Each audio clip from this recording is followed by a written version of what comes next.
Hello, everybody. Welcome to episode 49 with the energy and joy in my spirit. You might think I've made it to 50, but I haven't. Podcast, not age. I'm not 50. Look at these eyes. They're youthful.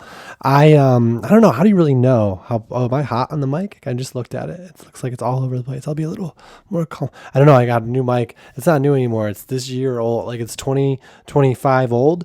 And when I do shows. I'm a stand-up comedian. If you're finding me as a podcaster, you can also see me live.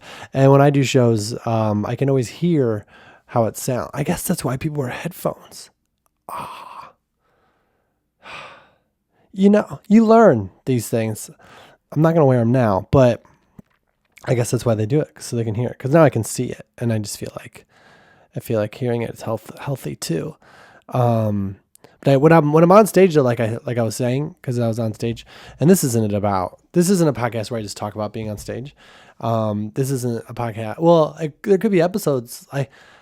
There's one whole episode where I talk to the Tooth Fairy. So, and I don't really do interviews.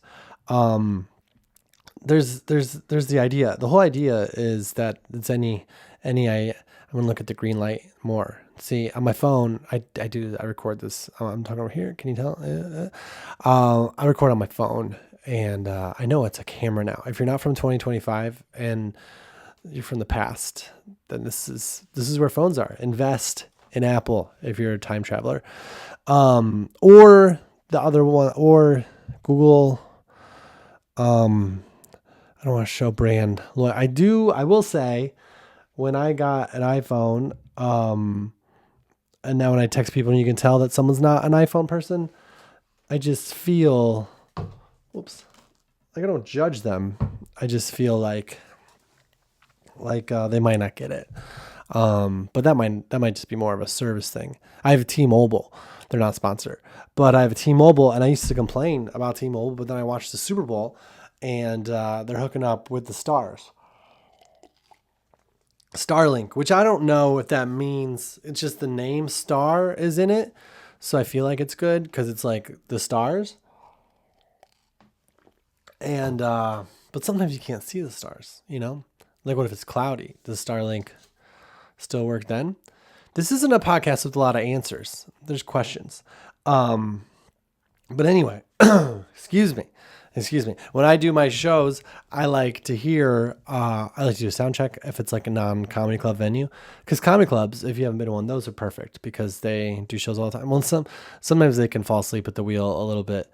Like I did one on an off night, and they had the mic set for like a packed crowd, and it was just like, the worst thing I feel like you can ever have happen as a comedian is have the mic be like super, super loud, because then people can hear you more than they can hear other people laughing. And I think the whole reason people come out is so they can all laugh together. So that's important. But when I do a sound check, I like to not have the monitors on. And those are the things on stage that tell you how loud you're going. Because I guess if you're a singer, and not that I don't sing I don't sing on stage, but I guess you want to hear them, but as a comedian, I just want to hear the people. It's a conversation, is what I've been told. But other comedians have said that. I'm not the first one. I'm not the first. Who am I? I'm not the first one saying that. I'm not the first. Listen, saying that stand-up comedy is a conversation. I'm not the first one. That's all I have to say is that. But it is a conversation. But I'm not the first one to say that. That reminds me. I don't know if you guys got that I was doing a joke there. One time I like to do that where I say a thing just a lot, just because there's like a thing where they say that if you do a thing and you think it's funny and then people aren't laughing, just do it again. And then people might realize that you're doing something funny and feel bad for you and laugh. No, then it might be funny. Or if you do it again, then it's like, wow, it's funny that he's just doing it still. But in a way that's somewhat respectable. And I remember in my younger life, I was visiting my brother in Cincinnati, and he we were out on a night together, and one of my other friends from college was there too, And there's a place called Mount Adams where a lot of the young people go out, under 50 episodes of podcasts. I'm not even close. I don't know why I said I'm not even close to 50. I'm a, millennial. I don't really like go out a lot. I like, cause I'm a comedian, you work on the weekends. So to have a weekend night off is fun. And so there was like a girl that was there, and I was talking to someone new at a bar, when you're in your 23 or 26 or something. And I did that thing where I said something to be like funny, and I realized it was too like kind of like subtle or just not funny. And so I was like, I'm just going to say this again. And then I still didn't get a laugh. And then I was like, I'll say this again. And then I still didn't get a laugh. And then I said it again. And then the person just reacted as if what I was saying was like real the whole time. And I was just like a huge kind of jerk for saying it. So here's what I said. I said, we were talking about where we're from, and she was from there. And I was like, oh, I'm from Chicago. And I realize now, looking back, you don't have to say something funny all the time when you're meeting new people. But I think it's fun too, So I said, I'm from Chicago, but I don't think that makes me better than you, which to me is funny because I don't think that it makes me better than you. But she didn't laugh. And so if you listen to the earlier part, I said it again because she didn't say anything. I was like, well, it's just like, I'm from Chicago, but I don't think that makes you better than you. And then she was just kind of like looking away. And I was like, just because I'm from, I just said it a little differently. And then after 3 or 4 times, she was like, I know. And that's how you learn how to talk to women. No, I don't. That's how you, I don't think that was on me though, because if say it was like just a friendship or not even whatever, but say sometimes you meet people, and say we had met and I didn't make a joke when I met her, and then she liked whatever I didn't do, and what I did do, which wasn't make a joke, and then we hang out, and then she likes that, and then I'm a person who tells jokes. She might be like, you got to be who you are, right? Right, podcast world. Anyway, that's an old story. The tale is old as time. This is the tale. This is the time. This is old as time. But yeah, if you're a time traveler, listen to this podcast, definitely invest in Apple. So, and I'm going to see how headphones work for next time. I don't know. I think I would put it in my ear. Yeah, I would definitely put the headphones in my ear or around my ear. But would I put them connected to my laptop? I think so, because that's where my microphone is running through. Yeah, we're learning, call in, see what you think. I spilled water in my notebook. I hope those jokes don't get too wet. But yeah, so if you're listening to this podcast at some point and you're like, I'm kind of offended. I'm not an offensive person, but there's way more. You can see then you could be like, oh, that's just Michael not knowing how to be funny right now. Or normal. Really, normal is the key, I think. I think normal is important. But yeah, episode 49. There's sometimes just not the square root of 49 is 7. That's not funny. There's no 7's a cool number. Anyway, this is a great time. It's a great day. My kid is asleep, and we're really early today. I fell asleep around. This is the podcast. I just got my kid to sleep. Hello, sleepers. Dr. Teeth. Oh, I almost poked you in the eye. Do not eat me. That's a shark. If you're listening for the first time, I have a shark shower curtain because I feel like it's important before I go to bed. This is the bathroom. It's like attached to my bedroom. It's not a big deal. I have a bathroom attached to my bedroom. And I like to as I say my evening, prayers, gratitudes, whatever. I like to look that shark in the eye and just be like, yeah, you didn't get me today. Another day. I just think it's funny to do something reverent in front of a huge shark that's about to eat you. Anybody else think so? Yeah. I did get my kid to sleep. I'm going to share the time today because it's a good time. It's 9:30 p.m. and I had to set this whole studio up too, because this is my bathroom when it's not a studio. So you got to add that in. And I fell asleep too. So you got to add that in. I think he fell asleep around 8:30, which is like, he could get like 12 hours of sleep. Can you believe that? I could do this podcast for approximately 53 minutes if you follow. That's then 53 minutes, by the way. I aim for 53 minutes because no one tells me what to do, which I never want anybody to tell me what to do. But sometimes it's nice to have some parameters, and there's no parameters for podcasts. You can put it up on any of the places as long as it's not like crazy long. That would be kind of cool to do a podcast just all day where you just talk for like, I don't know, 6 hours. But that's kind of like, I wonder what the limit of it is, of what people could possibly ingest. 3 is the longest, and they're talking to somebody. I'm talking to somebody. I'm talking to you. Stand-up's a conversation. That's what, I wasn't the first person to say that. Even on this pod. Well, I was that's not the first time I said it. So Jerry Seinfeld said it. Ian Bagg is a comedian that's really good at like doing interactive stand-up that's very funny, and he said that before too. And so I can't take credit. Don't give me credit for saying that stand-up is a conversation where the people are laughing.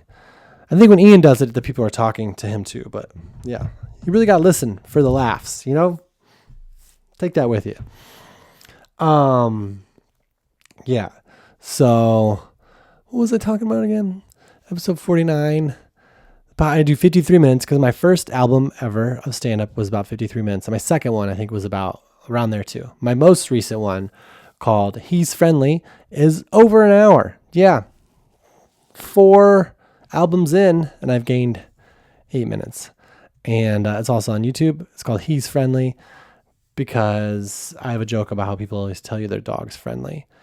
And I thought it would like have a double meaning of like the joke and then also like, I'm friendly. I wanted to go with not friendly because people don't say that about their dogs. But then people who were helping me on the album would be like, well, I'm not like edgy, I'm not someone who screams at people on stage. So it might be confusing. There you go. A little backstory. This is where you get on the podcast. If you want to edit it down, you're not listening to the podcast right now. I listen to audiobooks when I'm not wanting to hear someone fill time. I listened right now. Here's a recommendation song. This is a recommendation. I could have done with some monitors there. I feel like I'm really loosening up with this new one because I used to hold the mic and I would always, but this is a nicer mic, so you can't really. I can touch it. But it's not a holding. It's like an arm. This is for video games, actually. That's what they told me because podcasts are hot right now. That's what the guy at Best Buy. I went to a Best Buy, which I feel like going into a store these days is like, it's like going in to like an amusement park, It's something I used to enjoy as a kid, and I like to remember how it was fun. Because you go in there, and they don't have the stuff that they used to have because people are buying online, which it doesn't make a bunch of sense to me. My mom told me when she was a kid, which I could be wrong on this. It might be like in pioneer times, but I think she told me that when she was a kid, you'd go to a store and you'd have to or you'd order it. That's what I think. They send out a bunch of catalogs and you pick it out and you order it. And then and then they'd send it to you. I mean, there's a point that's going to make sense. So the whole idea is it used to be you walk into a store and you point at a thing and the general store person gives you that thing. And then they decide, we could just let people pick it out themselves and put a sign up that says we prosecute theft, and then you're good to go. And also you ordered a lot of stuff. But then people are like, I want it now, I want to go to the store and get it. So then they started stocking stores and that just took off.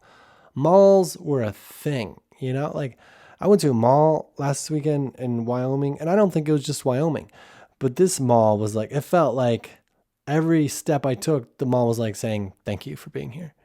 Thank you for being here. Thank you for being here. Thank you for being here. like it used to be the mall had no time for you. And I think some malls are like that, and some malls are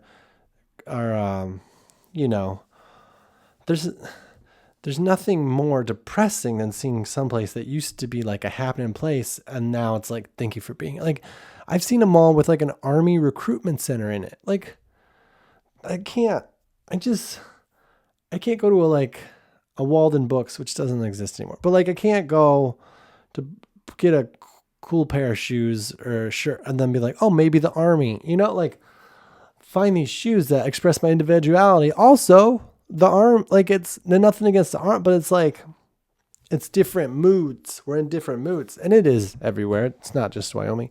Um, and it is nice to be thanked. That's not. It feels good to have a building. The feeling of like thank you for like the mall that I went to in Casper, Wyoming. It wasn't even like really mall stores. It was like what like JCPenney was there, which that was like the only clothing store one that was there. And then it was just like normal stores that they put together so they could be like, we have a mall, which really in Wyoming, I think is more of a weather thing. I've been to pretty exciting malls in places that are very cold. Like the Mall of America in Minneapolis is always popping. They have an amusement park in it. And Edmonton has a huge mall with a water park. And that's because it's so cold. Calgary has a big mall. Like it's so cold that like you just can't shop outside. So there's that. But I went to the one in and it was just like, it was like the Target was connected to the mall and Dick's. Those are not mall stores. Like I don't know who's running the licenses on these, but this isn't what I'm used to. Okay. Like my friend said he was going to the mall in Wyoming. I was like, all right, I'll want to go. We didn't go together. I can't make plans with someone when I'm sleeping all day. So I don't like that pressure. You ever feel that pressure? Parents out there, if parents are listening to this while they're, after their kid goes to sleep, like I'm sure that's, but I listen to stuff while I clean up. So I'm not expecting you to sit down and give me your prime time. There's way bigger budgets, although I have won a trophy from the 1991 Community Service Soccer Terminators. That's in Wabash, Indiana. This is a trophy from that time. I was a young child, and I'm not 50.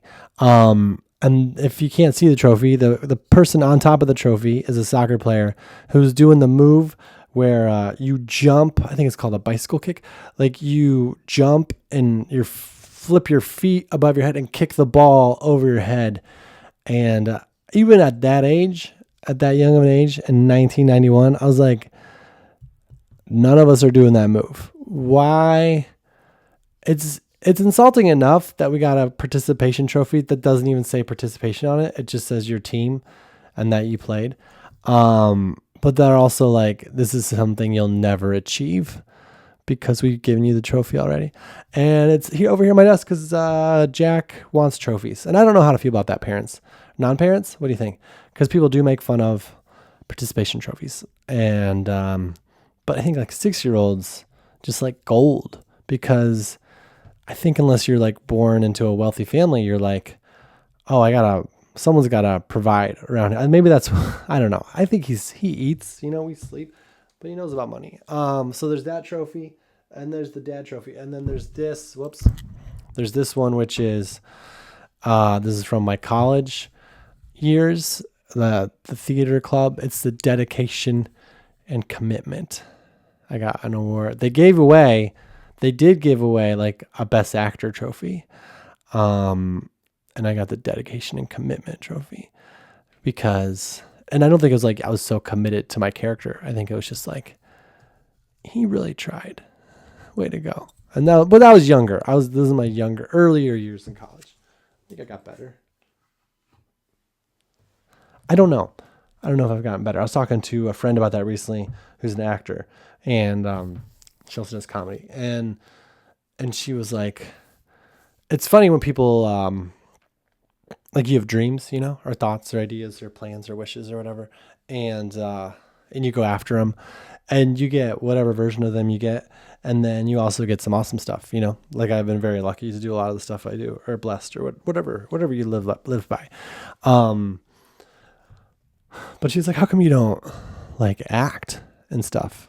And it was just so funny to me because I was like, I think the world's decided that. I don't think, like, I've shot my own stuff and I get to be in it and I feel like I'm good, but I don't think I've ever been better than everybody who auditioned,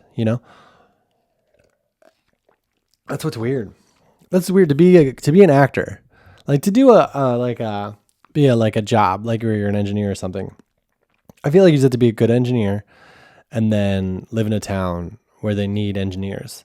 And then you're an engineer. But to like be a working actor, not only do you have to be good at acting, but then you also have to be perfect for what they're looking for. You also have to go in there and do really well the one chance you get to do it. And then you have to be better than everybody they've ever seen or thought of, so much so that people would lose their job if they passed on you. Like that's when you're kind of when you're an unknown, when you're a common entity that's unknown, if you're like a supermodel or something, or very different, it's different. Anyway, I like acting. But I didn't stand. This is not what this podcast is about. I was going to say something about malls earlier. Target, Dick's, we're in the mall. Target. I went to Dick's and I got new running shoes. And I really like the Nike Pegasus. They're not a sponsor. I like them. I think that's what it's called, Pegasus. Yeah. They're running shoes. They're 41s. And I like them because Nike stuff looks so cool. And a lot of the other running shoe brands are starting to look cool, but I still feel like cooler when I wear Nikes. And I am someone who wears my running shoes. My running shoes are there for running because sometimes in life you have to run more than like I'm a runner, So I feel like I want to wear a Nike, like I'll go for a run, but it's more likely I wear more just to walk around in, but be ready to run. And like I bought a pair of shoes one time that I thought were like really good running shoes that were very comfortable. And then my friend that worked at like a shoe store was like, people don't run in those. And I was like, oh, but they look cool and they feel good.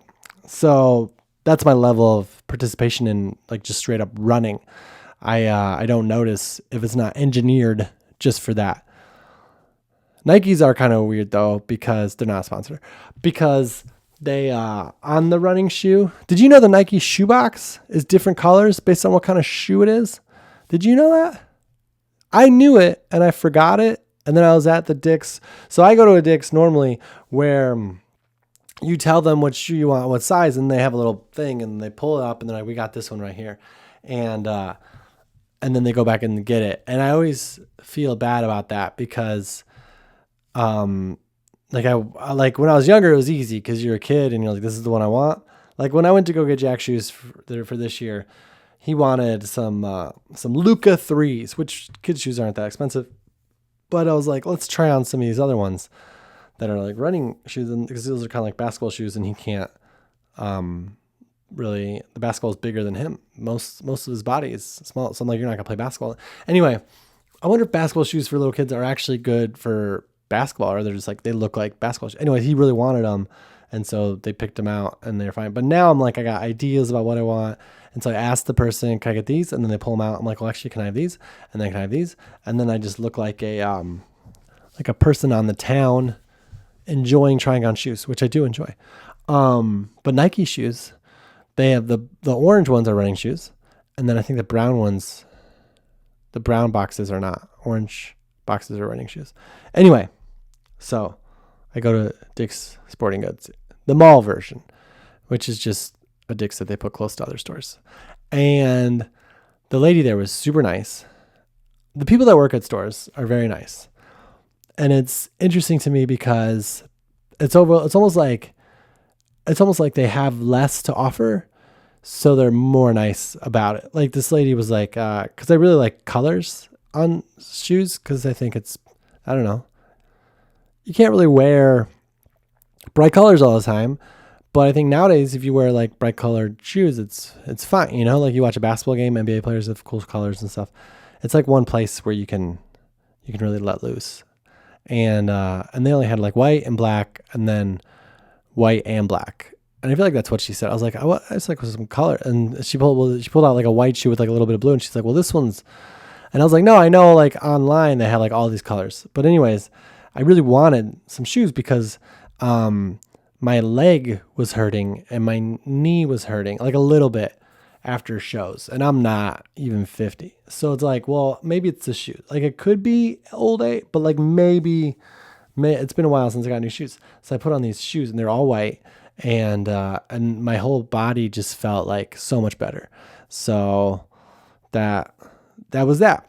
And what I'm saying is back in the day, I used to order a lot of stuff and they started putting it in the stores. And now because of the internet and because of the huge like companies on the internet that deliver stuff so fast. Oh, I got a package. I got to remember, someone remind me, there's a package. I thought they're supposed to deliver it to my door. I live in an apartment building and I have my own bathroom. Of course, I went to say own bathroom attached to my room, but I started to say I have my own bathroom, and I just stopped and I thought that that's a little ridiculous to like brag about because it's an apartment. Like, what kind of shared apartment building is like, these are the rooms and the bathrooms are for everybody. Like that's like a college situation. Anyway. So they didn't have any colors. And I was like, oh, it's because people don't, how are you going to, if you only have like 5 of each shoe, how are you going to bet on which color the people that are coming to your store are going to buy versus all the people that are buying online? And shoes I love to buy in person because you can feel them, you know? And so I bought white and I like it. I hadn't bought white shoes in a long time. And I was told, this is advice. Advice. That's the advice theme song. I'm gonna have to get like a real breakdown of all these songs because some of them might get popular and then I might forget them. Did I tell you that? I don't think I told you that. When I was a kid, no. When my son was a little younger, you know, like 2 or 3 or 4, and this is kind of a brag. This is kind of a humble brag. That's the theme song of this section. I would give him a bath and he would like hate it all the time. He would just like my thing is that like I always mess up and buy the wrong shampoo. Like I bought the no tears shampoo, but I should have got the not sounding like they're being waterboarded for information shampoo. He would just scream and cry, and so I would sing, and I would sing the hits, you know. I would sing Help a lot by the Beatles because it just felt good to sing it. I didn't expect anybody to come, but it was nice to think it. And then I would sing a Weemowack song because he liked that. That was kind of cool. But then sometimes I would just make my own songs. Like, it's okay to cry. You don't have to know why. It's okay. I think I broke that down before. But he would request a song because he didn't know which songs were real. And then I'd be like, oh, I don't remember. That's how good this music is to a baby or a young toddler. Anyway, he's older now. I can't do it. So shoes, I bought white ones and I like them. And but the recommendation I heard, which I haven't done yet, so I don't know for sure, was Magic Eraser. I know you were thinking if you get shoes that are all white, how are you going to keep them clean, Michael? You know, you're a dad, you run once a month. How are you going to keep them clean?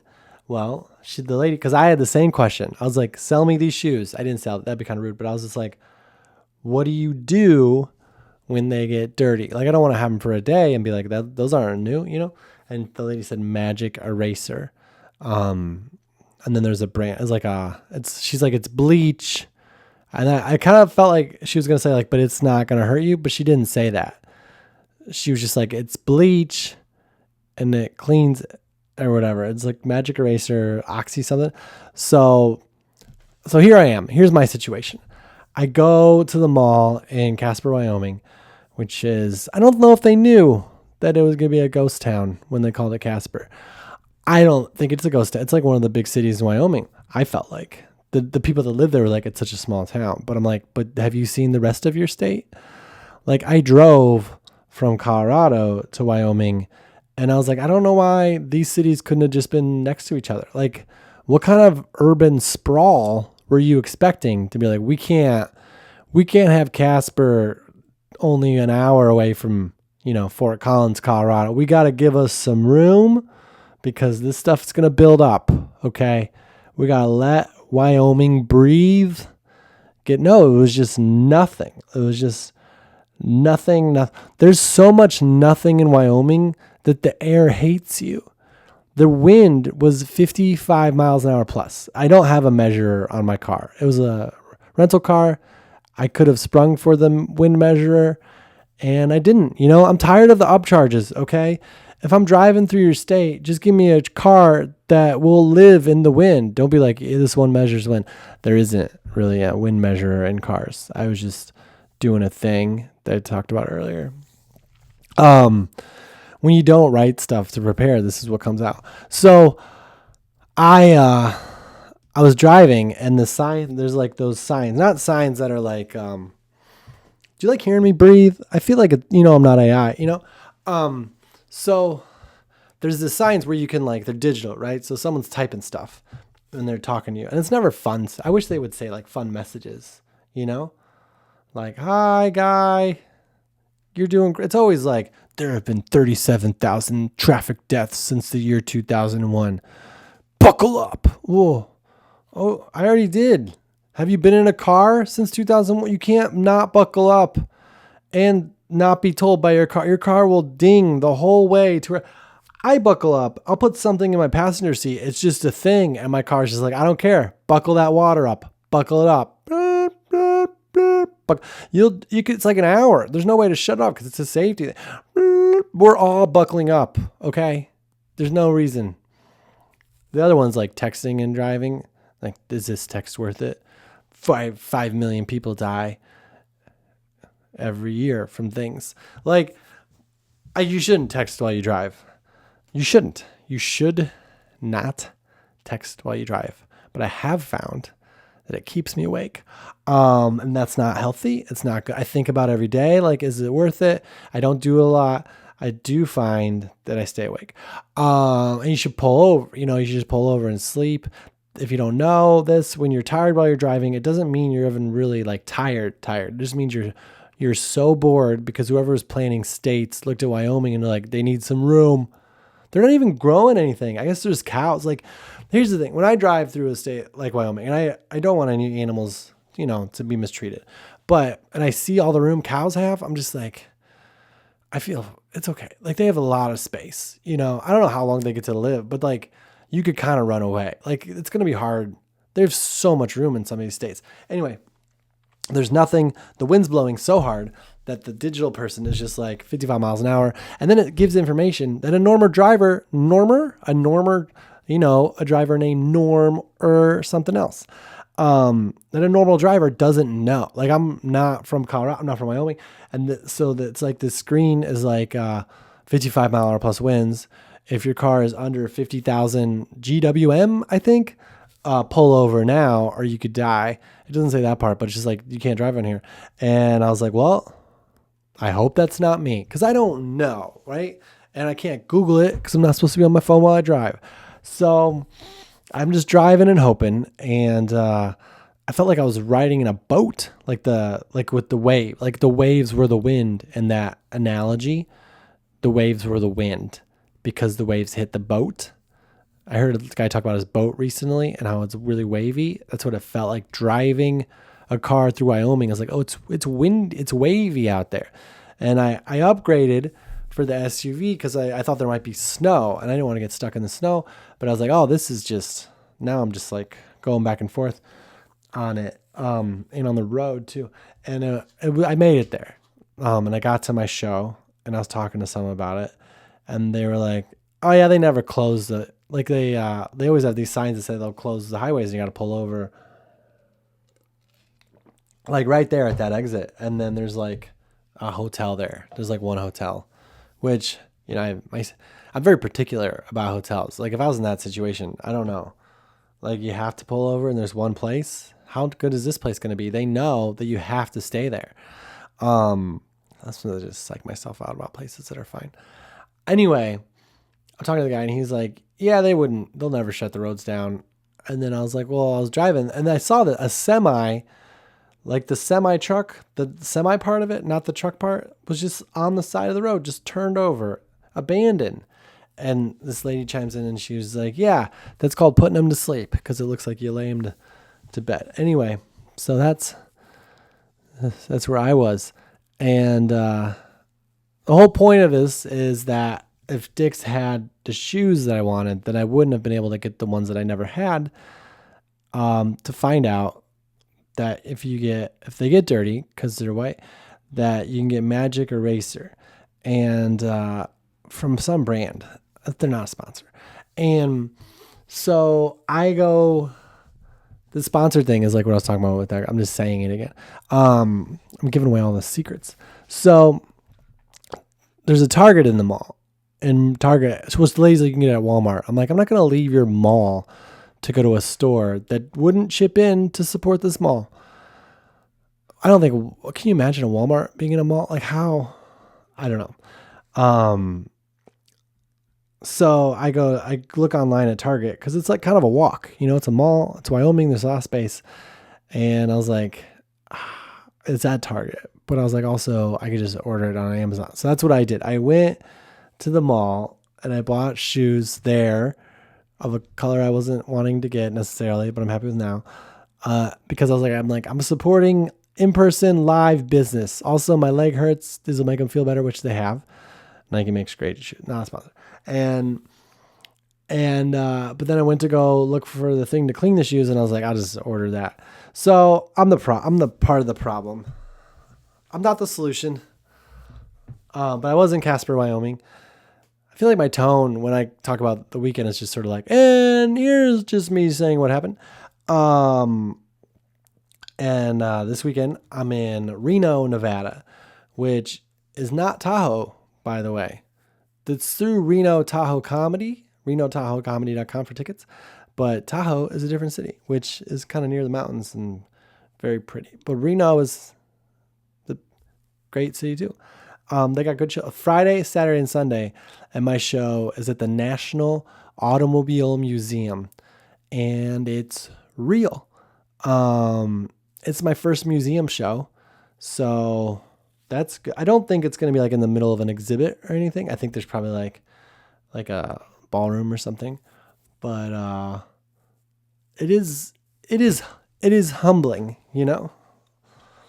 cause like they have secret shows which are in like cool places, but this is just like the best venue that someone of my stature in Reno could perform at. Which I have a decent stature, if you have a comedy club or a room, I can do it. But anyways, it's really exciting. Friday, Saturday, and Sunday. And then the next weekend I'll be in Iowa and near Minneapolis at a casino. And in Iowa, I think, this is nothing against Iowa. I love Iowa, the rolling hills, right? But I feel like all the cities sound the same. Cedar Falls, Cedar Rapids. Why don't there's other kinds of trees or plants, Davenport, Quad City.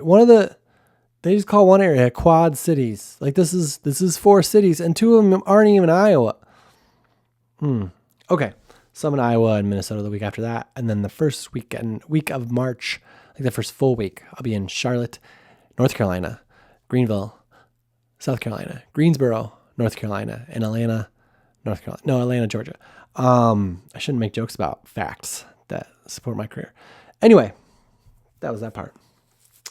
That was me getting it out there. Because then I'll be in, I don't know where I'm going to be next. After that. Big show in Elgin, Illinois in May. Get those tickets. So that's at a theater. That's at the opposite of a National Automobile Museum. Isn't, because here's what I feel like. A National Automobile Museum could be like a really cool, hip spot Reno's got museums. Reno has, I think, the bowling museum, or it's got like a bowling stadium. It's like the Bowling Hall of Fame. That's what it is. The Bowling Hall of Fame is in Reno, which, like when you watch a sport like baseball or basketball or football and someone gets in the Hall of Fame, they're like, a lot of times they're like, I never even dreamed this was possible. And if I was a really good bowler, like, I think I'd be able to say that because I didn't actually know there was a Hall of Fame of bowling. Yeah. Like I'm getting in the Hall of Fame of bowling. I didn't even dream this was possible because I didn't know we kept track. I thought this was just a sport where you could eat a Milky Way I loved eating. I loved going in gym class when you go bowling. They would let you buy snacks and I would buy a Milky Way every time. It was the best. They're not a sponsor. They also have a stadium seating bowling for in the Hall of Fame, which is kind of cool to know that you can go on StubHub and be like, I don't want to sit there while I watch bowling. I want to sit a little higher up, but more in the middle when I watch bowling. It's like the Super Bowl, like you weigh your price versus quality, which, by the way, I was tracking the Super Bowl tickets. I don't know if the Bowling Hall of Fame tickets are like that, but it got down to $1,600 for one ticket, I think plus fees. And it was a good ticket too. It was like middle of the stadium, not super high up, but the game had just started, which the game I got out of control pretty fast. So it would be kind of a bummer if you missed the game. But I think if I'm ever going to a Super Bowl, this is another recommendation. I'm not going to say, okay, recommendation. If you ever want to go to a Super Bowl and you're not super attached to a team or whatever, I would do that. If I had a life, if I wasn't a dad, if I had dreams, and I was going, and I had like someone to crash with there, crash, like I'm some cool, can I crash at your place? No, but like if you weren't wanting to pay for a big hotel or you could drive in or whatever, I would go to the area and just be by the stadium and have really good reception. Maybe some Starlink on T-Mobile, not a sponsor. How many times we got to have a counter for like a dinger every time. And I would just go right. I would just kind of keep tracking it. And I guess that's what everybody does, but they were like $3,000 the day before or 2 days before. And $1,600, that's, I guess you're paying that much money. It's so much anyway. Anyway, the game was very fun to watch. I was talking to the person that helps book all my shows, Stu. He's very special to me. He's the reason I have a job.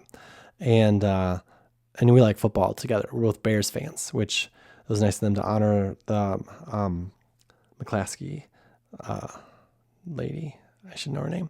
George McClaskey's George House's daughter. I'm going to Google this because as a Bears fan, you got to know who people are. I think it's just like, when you die, I forget your name. Virginia, that's what it is. I should know Virginia. I have family named Virginia that aren't 100. She was 100. She was holding on for another Super Bowl. But we were both talking about, we talk about football, and he called me today. And did you watch the Super Bowl? I was like, yeah, I enjoyed it a lot. And he was like, really? And I was like, well, I definitely did. I loved watching the Super Bowl yesterday. And I think part of it is, I played not in a Super Bowl. Like I played football. It's not a big deal. It was a small high school. And I played quarterback and we would lose by a lot. And like way worse than yes. And part of me, like when I watch a game like that, I think part of the enjoyment is like, well, these guys are all really good. Like that pass that Patrick threw later in the game was really good.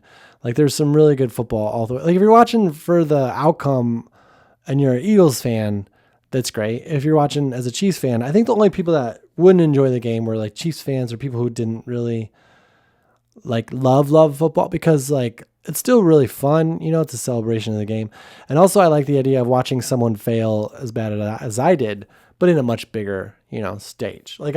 Not that that's even like you got to the Super Bowl. I'm like people that are so critical. I don't know what they were like. I didn't listen, but like the last time Patrick Mahomes lost the Super Bowl, there people were pretty critical of him and his legacy. And I'm like, none of you have ever gotten close to even playing professional football. And if you have, like half of you never even made it. And if you won, you know how hard it is.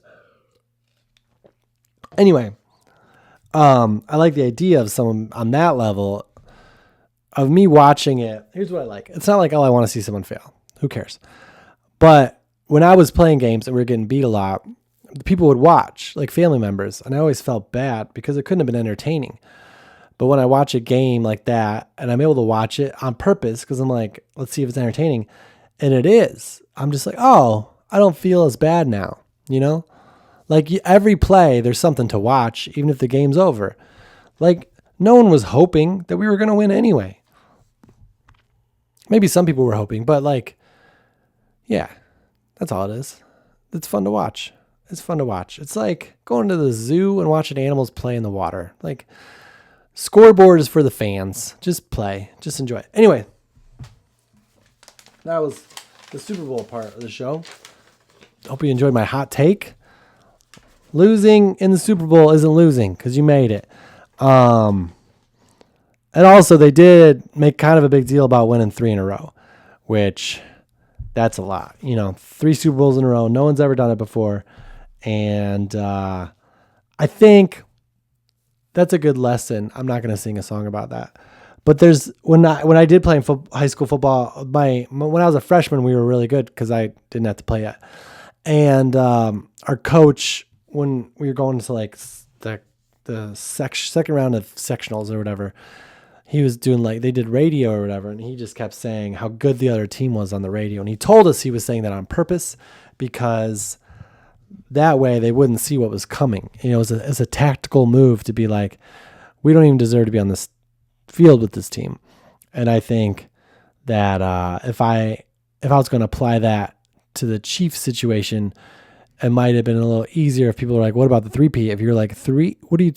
We're just lucky to beat. Did you watch most of our games? We almost lost. Like, let's just try to get out of the first quarter alive. That team is so good.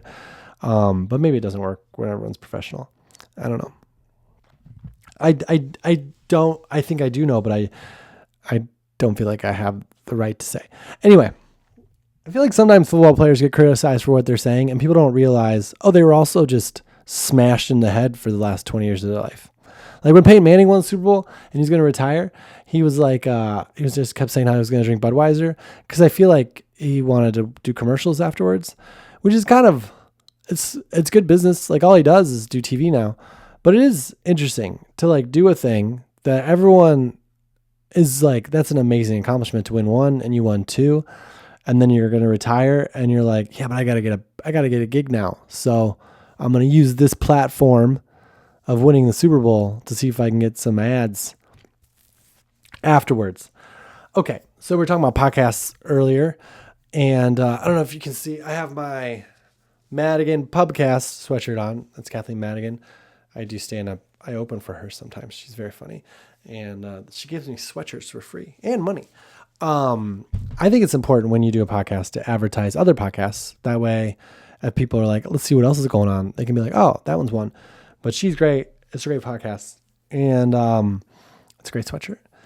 And what I was going to say was, I listen to that one. I listen to The Backyard Hang with Tommy Johnigan and Andy Woodhull. And I think I talked about this podcast before and I forgot his name. Alex Stone did it. And then WTF with Mark Maron and Neil Brennan's Blocks. I just listened to Neil Brennan's Seinfeld interview, which is like one of those interviews where I felt like I grew as a person who's like kind of, it's kind of like running your own business, But I listen to books most, like when I really want to do something and get lost in it, I listen to audiobooks on Audible. They're not a sponsor. And I don't need sponsors. I just think I just want to make it clear that this is just a gift, You're welcome. But I just started listening to this book, and it's called Butter, and it's a fiction. It's a work of fiction, but it's inspired by a true story. And it's about a serial killer, but it's not about the serial killer, really. It's about this lady that interviews a serial killer so far. Maybe it gets really serial killery later. Serial killery later. It's like Silence of the Lambs, the lady's already in prison. Without all like the eating people one, she just ate she's like someone who liked food a lot, like butter. And then the people that she was like married to would die, and they were like, oh, she killed them. And now we're starting to figure out maybe it was just the food that was so good. But first of all, I love butter. and the cover. They say don't judge a book by its cover, but then what am I supposed to judge it by? Am I supposed to read about it, research? Anyway, I like the book so far, but I've also realized in my life that my recommendations for books are more like, I'm like, this is such a good book. But then I look back, I'm like, well, I just finished it. And I kind of, not that I wanted people to know that I finished it, but that's just a sign that I liked it because I don't finish all the stuff. Like I finished it and I wasn't like, I hate my life. That's kind of what my positive book recommendations are like. I love that book. I wanted to listen to it. I wasn't just forcing myself because of, I don't know, a guilt that I've had since childhood of like purchasing something and not using it or not exposing myself to something that's overall good for my overall well-being. Like I recommended a book that I read called The Bee Sting. I listened to it, and that's the only book I really read last year. And so when people talk about books, I'm like, have you read The Bee Sting?